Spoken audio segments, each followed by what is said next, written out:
ఇక నుండి మనం ఎప్పుడూ కలుసుకోలేం, ఎప్పటికీ కలవకపోవచ్చు. ఇంతవరకు జరిగిందంతా నేను కావాలని చేసింది కాదు, ఇందులో నా తప్పేం లేదు.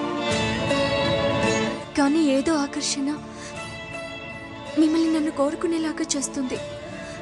అలా జరగకూడదు. సమయం మించిపోకముందే మనం కళ్ళు తెరవాలి. తప్పు నీ ఒక్కదానిదే కాదు, ఇందులో ఇద్దరికి భాగం ఉంది. నా విషయంలో ఇలా ఎందుకు జరుగుతుందో నాకే అర్థం కావట్లేదు. శుభ, మన మధ్య ఏర్పడిన బంధాన్ని, స్నేహాన్ని, అనుబంధాన్ని నేను ఎప్పటికీ మర్చిపోయాను. కానీ ఒక విధంగా మర్చిపోవడమే మన ఇద్దరికి మంచిది.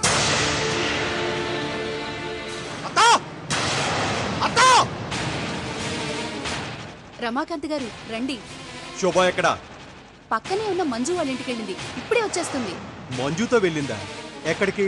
షికార్లికా? షికార్లకేమిటి రమాకాంత్ గారు? ఏయ్ ముసల్దానా, సినిమాల్లో హీరో హీరోయిన్ల చేతిలో చెయ్యి వేసుకుని మొయ్యమరచి మరీ తిరుగుతున్నారు. మీరు చెప్పేది నిజమా? ఏమీ తెలియనట్టు నటించుకో. గాడిదకు బంగారు పల్లెంలో భోజనం వడ్డించినా మళ్ళీ చెత్త కుప్ప దగ్గరికి వెళ్తుంది. మీ బతుకులు అంతేనే. శుభ కోసం నేనేం చేయలేదు, మీకేం తక్కువ చేశాను? అసలు ఆదిత్యగాడు ఎవడు? వాడేమన్నా శుభకు స్నేహితుడా? ఎంతకాలం నుంచి జరుగుతుందో ఈ వ్యవహారం? లేదు రమాకాంత్ గారు, మీకు ఒట్టేసి చెప్తున్నాను. అబద్ధపు ప్రమాణాలు చేసి ఇంకా నన్ను రచ్చుకొట్టుకో. మొదటి నుంచి నీ కూతురు జీవితం అంతుపట్టని వింతగానే ఉంది. అందరూ ఆ విషయం చెప్తూనే ఉన్నారు. మీ అమ్మాయి పాదం అపశకనం అని, ఆమె నాలుక అపశకనమే మాట్లాడుతుందని, ఎవరైనా చనిపోయే విషయం ముందుగానే చెప్పేస్తుందని, ఇంకా రకరకాల పుకార్లు వీరవిహారం చేస్తున్నాయి.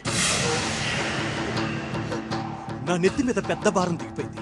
నీ కూతురు నిజస్వరూపం తెలిసిపోయి నాకు చాలా మంచి జరిగింది. మీరు అప్పుడప్పుడు వస్తే బాగుంటుంది, ఎందుకంటే నేను అంతగా ప్రయాణాలు చేయలేను కదా. కూర్చోండి. మిగతా వాళ్ళంతా ఎప్పుడు వస్తున్నారు? వచ్చేస్తానన్నా. మంచిది. మరి పెళ్లి కొడుకు సంగతి ఏమిటి? వాడెప్పుడు వస్తున్నాడు? వాడు కంపెనీ పని మీద శ్రీశైలం వెళ్ళాడు. అక్కడి నుంచి తిన్నగా ఇక్కడికే వచ్చేస్తాడు. శ్రీశైలం?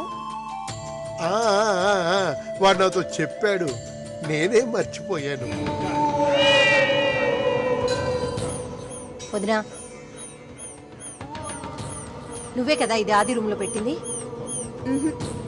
వదినా నిజం చెప్పు. అది ఏంటిది? ఇదెందుకు పెట్టావు? ఆది పైన ఏమైనా మంత్రాలు చేస్తున్నావా? ఏముంటున్నావు వదినా? నేనలా చేస్తానా? అసలు అలాంటివి నేను చేయగలనా? చూడతా, ఏం చేసావో దాచకుండా నిజం చెప్పు. నేనేం చేసినా ఈ ఇంటి మంచి కోసమే చేస్తాను. కానీ మీరెప్పుడు నన్ను ఒక మనిషిగా చూడలేదు. ఒక రాయిని విసిరేసినట్టు దూరంగా విసిరి కొట్టారు.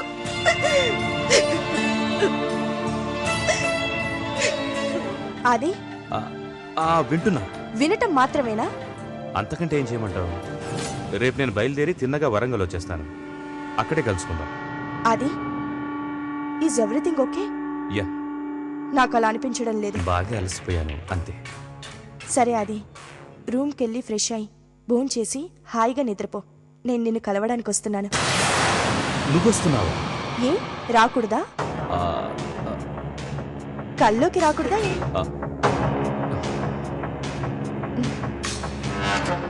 ఐ లవ్ యూ ఆది. ఏమైందమ్మా? నన్ను తాకద్దు. నన్ను ముట్టుకున్నావంటే చంపేస్తాను. నన్ను మోసం చేసావు కదే రాక్షసి. ఏమైందమ్మా? ఎందుకలా అంటున్నావు? ఏం తెలియనట్టు నటించకు. ఇంతకు ముందే ఇక్కడికి రమాకాంత్ వచ్చి వెళ్ళాడు. నువ్వు ఆదిత్య కలిసి ఉండటం స్వయంగా తన కళ్ళతో చూసాట. నీ కారణంగా నేను ఒక్క మాట కూడా మాట్లాడలేకపోయాను. అది కాదమ్మా, నేను ఆదిత్యని కలిసి